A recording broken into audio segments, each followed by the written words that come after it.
प्रमुख समाज सेविका व मॉडल ममता राय ने की पत्रकार वार्ता। प्रशासन व असामाजिक तत्वों से परेशान प्रमुख समाज सेविका व मॉडल ममता राय ने की पत्रकारों से बातचीत में बयां किया अपना दर्द। ममता जी, कल आपका प्रोग्राम था, सोशल मीडिया पे भी आया था, क्या कारण रहा कि प्रोग्राम स्थगित करना पड़ा?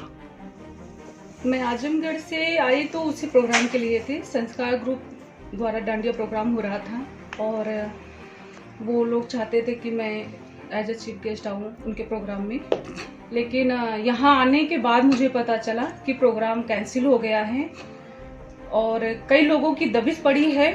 लॉन वाले के ऊपर पड़ी है, जो लड़के करा रहे हैं उनके ऊपर भी पड़ी है।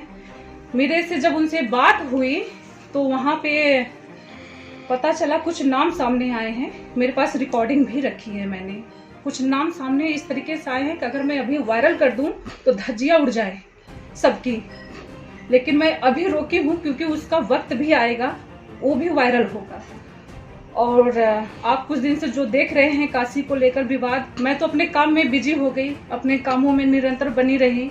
इनकी वजह से, लोगों की वजह से मुझे कितनी परेशानियों का सामना करना पड़ा। मैं तब भी नहीं आई सामने। एक दो बार आप लोग आए, बात किया, हट गए। हम भी अपना लखनऊ, दिल्ली या जहां भी आजमगढ़ हमको काम करना था हम अपना किए। इन लोगों का जो मनसा था मैंने पूरा कर दिया।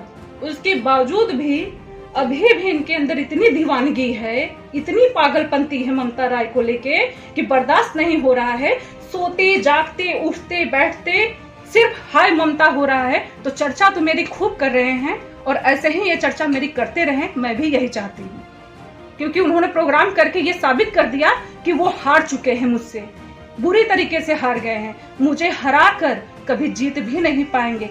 अकेली सिर्फ ममता राय खड़ी है और उसको हराने के लिए पूरा समूह लगा है, संगठन लगा है, उसके अपने लोग लगे हैं। सिर्फ अकेली दहाड़ रही है काशी की बेटी, और काशी की बेटी होने का सम्मान मुझे चाहिए, क्योंकि आप किसी की बेटी को छिनाल नहीं कह सकते, आप किसी की बेटी को कोठे पे नहीं बेच सकते, आप किसी की भी बेटी को कभी कुछ नहीं कह सकते हैं इस हक से कि वो कमाठी पूरा बेच दी जाए, मड़वाडी कोठे पे बेच दी जाए, सोनागाछी बेच दी जाए, क्योंकि वो बेटी हर माँ की अपनी एक लाडली होती है, हर माता पिता की लाडली होती है। आपके भी अपनी बेटी जन्मी होगी, आपके भी लाडली होगी। लेकिन इनको क्या है, इन लोगों का कुछ बैकग्राउंड पता चला कि आए दिन हर किसी का घर तोड़ते हैं, हर किसी के पीछे पड़ जाते हैं, उनसे सुलहनामा करते हैं, फिर उनसे पैसे वसूलते हैं। इनके कुछ वीडियो भी मेरे पास आई है, कुछ रिकॉर्डिंग्स भी आ रखी। बातों को और ज्यादा खराब ना करें, चीजों को अगर समझना है, मैं खुलेआम नंबर भी भेज दी हूँ, मेरे नंबर पे मुझसे बात करें। मुझे जान से मार देने की धमकी आई, सकल डीहा से फोन आया पहली बार। वो नंबर मैं जब चाहेंगे आप लोगों को मैं मीडिया भाइयों को दे दूंगी, क्योंकि आप ही लोग मेरी आवाज है। और वो उस नंबर पे कहा गया कि ममता राय ज्यादा दिन काशी में जी नहीं पाएंगी, इतने टुकड़े करके गाड़ेंगे ममता राय का कि पता नहीं लगेंगी। कह दीजिए कि मुकदमा उठा ले अपना। तो आपने मुकदमा किया मेरे ऊपर, तो मैंने कहा एक बार कि आप मुकदमा उठा लीजिए? मैंने तो नहीं कहा। अगर मैंने गुस्सा दिखाया था, गाली दी थी, मेरा गुस्सा था, आप बहन बेटी को छिनाल कहेंगे, तो हो सकता है कि वो भी पढ़ते पढ़ते गुस्से में हो जाए, आक्रोशित हो जाए, वो भी दे सकती हैं। तो आपने सोशल मीडिया का लड़ाई शुरू किया था, वही खत्म हो गया था। 1 घंटे की लाइव वीडियो को आपने 7 मिनट में एडिट करके, कभी 5 मिनट में एडिट करके वायरल किया। आज शर्म आ रही है आप लोगों को? वायरल तो आप लोगों ने किया, मैं तो नहीं कही। क्या कारण है कि वो आपके इतना पीछे लग गए हैं कि आपको एकदम बदनाम करने और बनारस से हटाने की बातें कर रहे हैं? क्या कारण है? पर्सनल कोई ऐसा कारण है? क्या कारण है? मेरा बहिष्कार मांग रहे हैं। मुझे ये बात बहुत अजीब लग रहा है कि काशी किसी की बाप की रजिस्ट्री है क्या? काशी महादेव की नगरी है। काशी में हर कोई बाहर से आया है और ये काशी महादेव की है। पूरे धर्म में उठाकर देख लीजिए, कोई भी व्यक्ति आपको यहीं का नहीं मिलेगा, सब अलग अलग जगह से आए हुए लोग ही मिलेंगे। किसी की रजिस्ट्री नहीं है काशी में। काशी में मैं भी आई हूँ और काशी की बेटी हूँ, मैं गर्व से कहती हूँ काशी की बेटी हूँ। और बेटी का एक ही जात होता है, बेटियों को। इस घटना को लेकर काशी की बेटियों को क्या संदेश देना चाहती हैं? इस घटना को लेकर काशी की बेटियां और मजबूत हो रही हैं, और ज्यादा हो रही हैं, और उनकी आंखें मुझ पे टिकी हुई है। हर दिन हर कोई मुझे मैसेज कर रहा है, मेल कर रहा है कि दी आपके एक फैसले पे हम सब का मान सम्मान अटका हुआ है। बेटी जात हर जात में जन्म लेती है, हर धर्म में जन्म लेती है।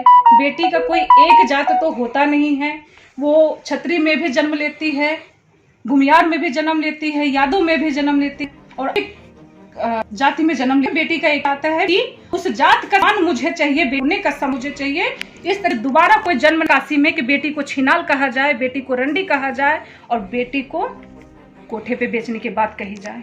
किरण जी भी तो एक महिला है, वो महिलाओं का सम्मान क्यों नहीं कर रही? शायद किरण जी धरना वरना ज्यादा देती होंगी, मैं तो उन्हें नहीं जानती हूँ। और हो सकता है किरण जी है कौन मैं तो ये भी नहीं जानती हूँ। जो बहुत खाली रहता है वही धरना प्रदर्शन करता है, जिनके पास कोई काम नहीं है वही जाते हैं, चिल्लाते हैं, वही जाते हैं, आवाज उठाते हैं। समाज को क्या संदेश देना चाहती हैं आप?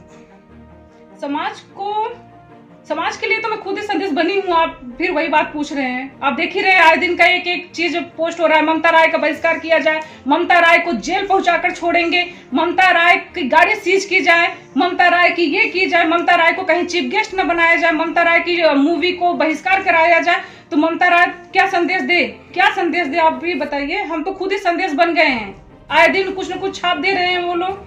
तो ममता राय क्या है हम भी पूछना चाहते हैं। ममता राय कोई माफिया है, टेररिस्ट है, आतंकवादी है, या ममता राय क्या आपको नजर आती है? ममता राय अकेले क्यों इतनी भारी पड़ गई है लोगों पे, क्यों लोग इतने भयभीत हो गए हैं? जिनके द्वारा आपको प्रताड़ित किया जा रहा है, आपने अभी कहा कि उनका पूरा प्रूफ, वीडियो, वॉइस सब कुछ है, क्या आप वायरल करना चाहेंगी? अभी तो फिलहाल मैं कुछ भी वायरल नहीं कर रही हूँ। सब मेरे पास एक एक चीज रखा हुआ है, क्योंकि मुझे प्रशासन से बहुत उम्मीद है, क्योंकि प्रशासन से बढ़ के तो वो नहीं है और प्रशासन बहुत समझदार और बहुत पढ़ा लिखा है इस वक्त, और वो समझेंगे मुझे और मेरे साथ न्याय जरूर होने देंगे। कल की जो घटना घटी उससे थोड़ा मुझे प्रशासन से तकलीफ है कि कल की घटना क्यों घटने दी गई। आखिर संस्कार ग्रुप से जो आयोजक थे वो लड़के गए तो थे परमिशन लेने के लिए, आखिर क्यों नहीं मिला उनको, सुरक्षा क्यों नहीं दी गई मुझे? अगर ये दिक्कत था कि धरना प्रदर्शन होगा, चक्केबाजी होगी, मुझे मारा जाएगा वहां पे, तो मतलब ये सब के प्रशासन तक सब खबर पहुंची है, लेकिन आगे आए हैं या उन लोगों की अपनी एक गुट बन रही है या दबिश पड़ रही है, मुझे ये सब नहीं पता है अंदरूनी क्या चल रहा है। लेकिन एक उम्मीद अभी भी मैं बांध के रखी हूँ, जिस दिन मेरी उम्मीद टूट जाएगी मैं सब एक एक चीज वायरल कर दूंगी। क्या असर पड़ा है इस घटना को लेकर आपके परिवार पर? इस घटना को लेकर मेरे परिवार पे बहुत गहरा असर पड़ा, लेकिन इनके ऊपर कोई असर नहीं पड़ा, क्योंकि ये तो खुलेआम है, इनको कोई आगे पीछे नहीं समझ में आता है कि बच्चों पे क्या असर पड़ सकता है, तो बूढ़े माता पिता पे क्या असर पड़ सकता है, या पास पड़ोसी पे क्या असर पड़ सकता है। मेरा बेटा 2.5 साल से अस्थमा पेशेंट है और मैं उसके लिए बहुत परेशान रहती हूँ।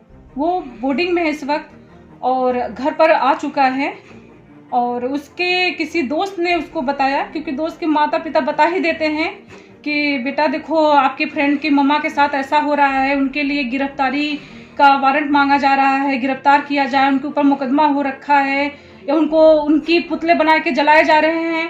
बच्चा तो बच्चा होता है ना, समझता नहीं है कुछ भी, वो गया बता दिया।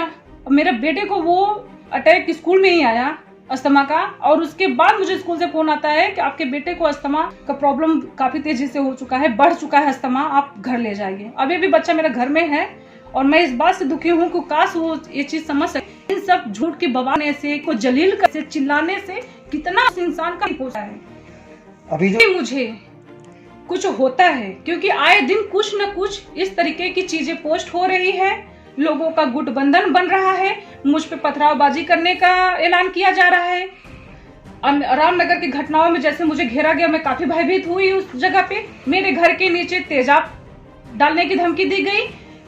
सबसे महत्वपूर्ण एक घटना तो मैंने आप लोगों को अभी तक नहीं बताया। नीचे एक खटिक बस्ती है और वो उसका रोजी रोटी चलता है, एक लड़की चलाती है, अपने बूढ़े माँ बाप की सेवा करती है और अपने पागल भाई का देखभाल करती है। उस 4 गाड़ी आती है, उस दौरान मैं आजमगढ़ में थी, 4 गाड़ी आती है उसके घर के पास, आप लोग बाइट कर लीजिएगा जरूर उसके साथ भी।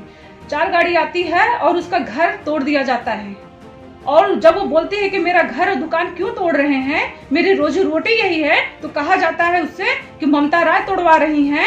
802 फ्लैट नंबर 802 में रहती हैं, चले जाइए उनसे पूछ लीजिए।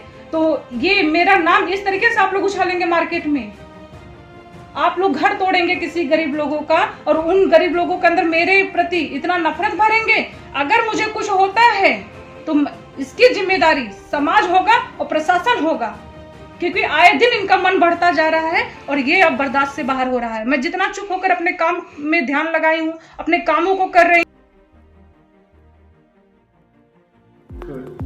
देखते रहिए हमारे साथ ऐसी ही खबरें। हमारा मकसद है जमीनी हकीकत दिखाना। आपकी क्या राय है कमेंट करें और अपनी राय दें। खबर को शेयर करें, चैनल को सब्सक्राइब करना ना भूलें। नमस्कार, मैं वीर बहादुर आपके साथ। रुकते हैं छोटे ब्रेक के साथ, बने रहिए हमारे साथ, फिर मिलते हैं बड़ी खबर के साथ।